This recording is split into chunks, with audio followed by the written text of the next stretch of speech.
some validation for victims, but still many questions in the Catholic Church's sex abuse scandal. For years, Channel 9 has reported on these abuse cases, pushing for transparency in the Charlotte Diocese. And finally, the diocese published the list of clergy who were credibly accused of sexual abuse of a minor. It includes 43 names of clergy who at one point served in the Charlotte area. But a watchdog group I spoke with said the list should be even bigger. The church says the allegations in this list are considered credible based on findings by law enforcement, the diocese's lay review board, or a review of personnel files this year. We begin our team coverage tonight with Tina Terry, who spoke with the priest who oversaw this list. Yeah, Father Patrick Winslow and the diocese here are hoping that this list will bring some validation to those victims. I asked what they learned during this investigation and if that information will prompt any more policy changes here. They were trusted to act as spiritual shepherds to thousands of people. Now these 14 men are on a list of clergy credibly accused of child sexual abuse. I think that the diocese and the church is in support of trying to help victims to the best of our ability, to help them find some healing and peace.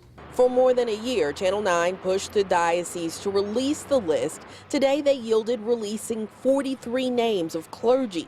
14 of them served after the Charlotte Diocese formed. An additional 6 served before the diocese was established. 23 others served in the Charlotte area, but were credibly accused elsewhere. Former Ballantine priest Robert Yergel was on the list. In 2017, this family told us Yergel sexually abused their son, and they believe the diocese intentionally covered it up, a claim the diocese denied. They were warned.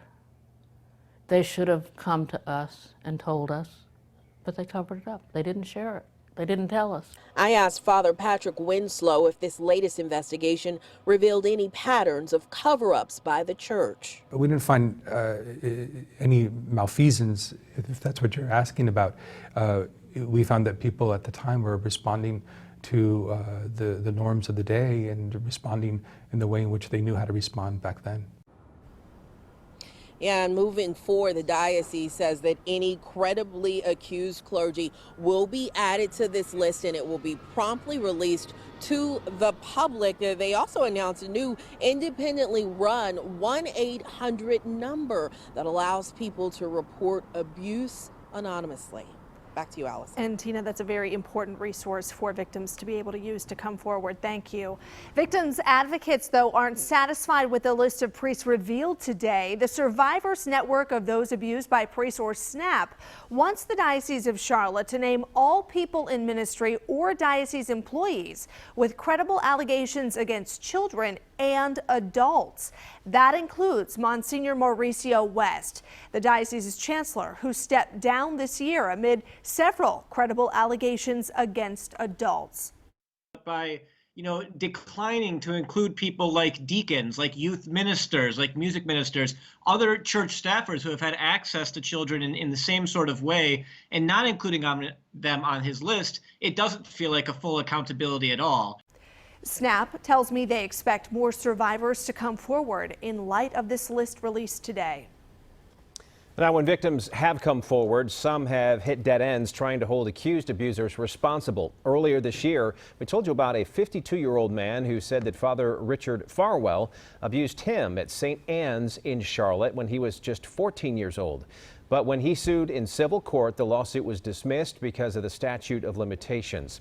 However, North Carolina is about to open up a 2-year window January 1st, allowing people to sue no matter how long ago this alleged abuse took place. The church has taken steps since the sex abuse scandal broke. They adopted the Charter for the Protection of Children and Young People back in 2002. And since then, the Charlotte Diocese says it's done 60,000 background checks on all clergy, workers, and volunteers. And they say they've trained 53,000 people in abuse prevention and awareness. We have much more on this scandal tonight, including a link to the new hotline set up to report abuse, all in this story on the WSOC app.